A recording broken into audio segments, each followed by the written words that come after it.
Hello dear friends, मैं हूं आरती। संस्कृति आईएएस यूट्यूब चैनल पे आप सभी का स्वागत है। मैं हाजिर हूं एक नए विषय को लेकर के। आज हम बात करने वाले हैं म्यूल अकाउंट्स के बारे में। ये क्या होते हैं और इससे संबंधित एक एआई टेक्नोलॉजी है जिसकी तारीफ हमारे जो केंद्रीय गृह मंत्री हैं अमित शाह वो बार बार बोल रहे हैं कि जो भी बैंक्स वगैरह हैं, पेमेंट सिस्टम से जुड़ी हुई जो भी तकनीकियां हैं वहां पर इनको इंस्टॉल करने की ज़रूरत है। मतलब एक तरह से आग्रह किया गया है। अब ऐसा क्यों किया जा रहा है? तो पहली बात तो यह है कि हम समझेंगे कि म्यूल अकाउंट या म्यूल टेक्निक्स आखिरकार होती क्या है, कैसे काम करती हैं। तो चर्चा में क्यों है? तो भारत में डिजिटल भुगतान में तीव्र वृद्धि हो रही है।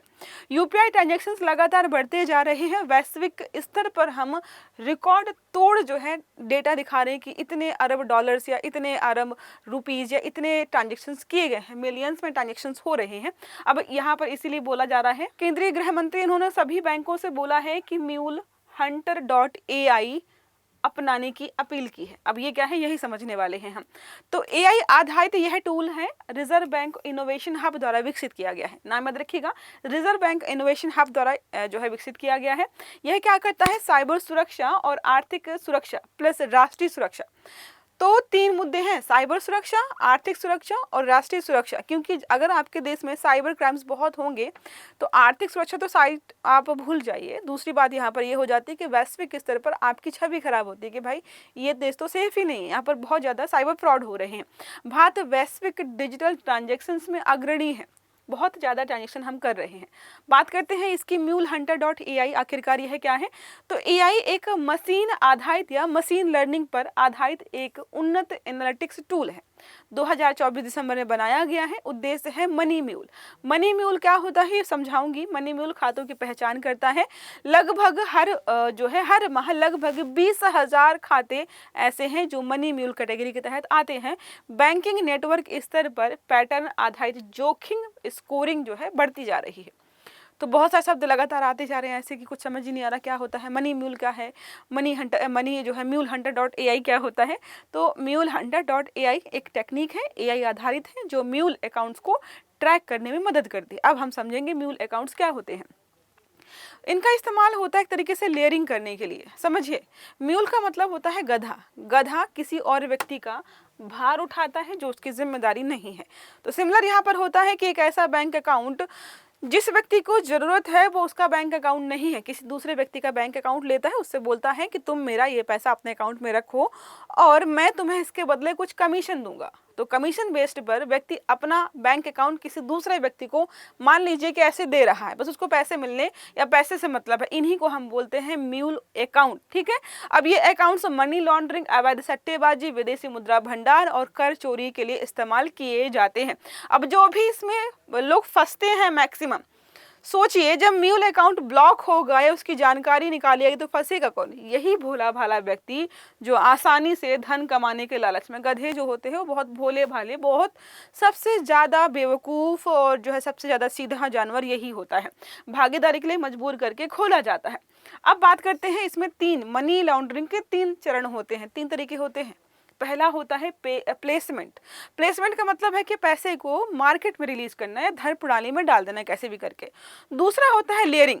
लेयरिंग में होता है छुपाने के लिए लेन देन, यहाँ से वहाँ, वहाँ से यहाँ लगातार भेजा जा रहा है, पैसा एक जगह टिक ही नहीं रहा है। तीसरा होता है इंटीग्रेशन, वैध आय के रूप में दिखाना, वो तो कैसे भी कर ही लेते हैं लोग।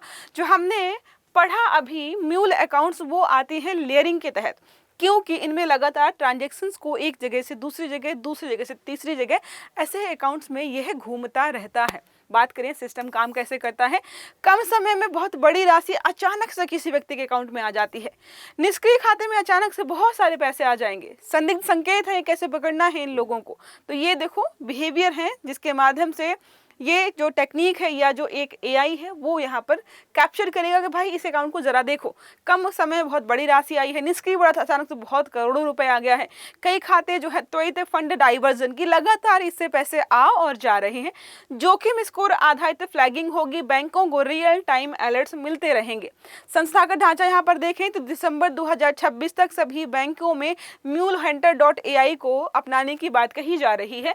गृह मंत्रालय के तहत जो हमारा I4C है बहुत महत्वपूर्ण है ये, इसके बारे में बताऊंगी क्या है। यह जो है काम करने वाला है, प्रवर्तन एजेंसियों द्वारा बड़ी राशि फ्रीज की जाएगी, लाखों सिम कार्ड्स रद्द कर दिए जाएंगे और IMEI नंबर्स ब्लॉक किए जाएंगे। जो मोबाइल्स के होते हैं ये ब्लॉक होते ही मोबाइल ब्लॉक हो जाता है।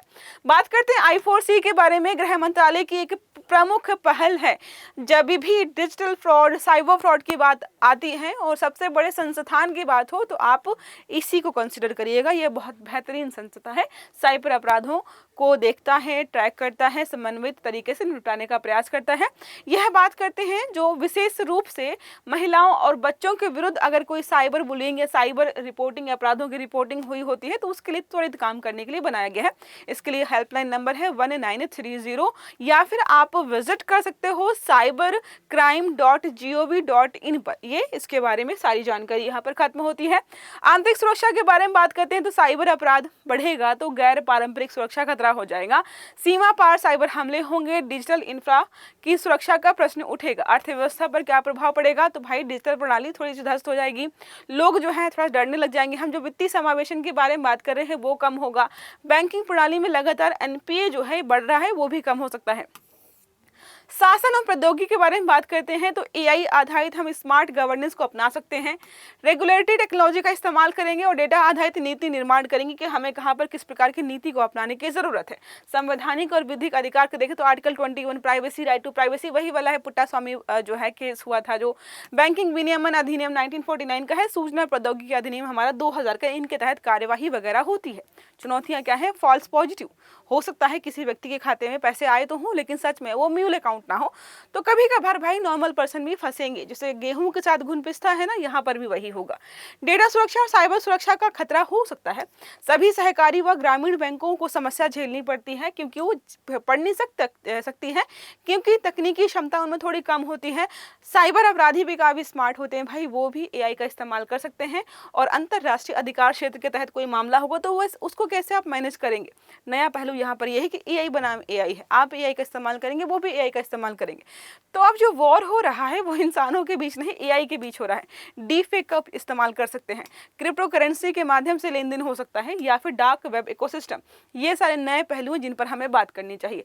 भविष्य की दिशा भाई यही है कि सभी बैंक्स और फिनटेक प्लेटफॉर्म जो भी हैं इनको MuleHunter.ai के साथ इंटीग्रेट करना, राष्ट्रीय साइबर फ्रॉड रजिस्ट्री करना, real time inter bank data sharing करना, डिजिटल साक्षरता अभियान चलाना, वैश्विक सहयोग जैसे इंटरपोल हो गया, FATF हो गया, इनके मानकों को हम लागू करें, या AI एथिक्स एवं ऑडिट मैकेनिज्म को अपना करके हम समस्या से निपट सकते हैं।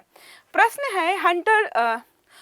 है MuleHunter.ai का संबंध किससे है? विकल्प है कृषि ऋण निगरानी प्रणाली, दूसरा है साइबर ठगी में प्रयुक्त संदिग्ध बैंक खातों की पहचान, तीसरा है डिजिटल करेंसी जारी करने की प्रणाली और चौथा और आखिरी विकल्प हमारा है कर चोरी रोकने का पोर्टल।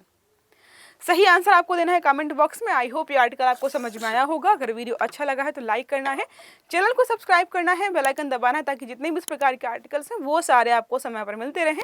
अच्छे से पढ़िएगा। Have a good day. Thank you.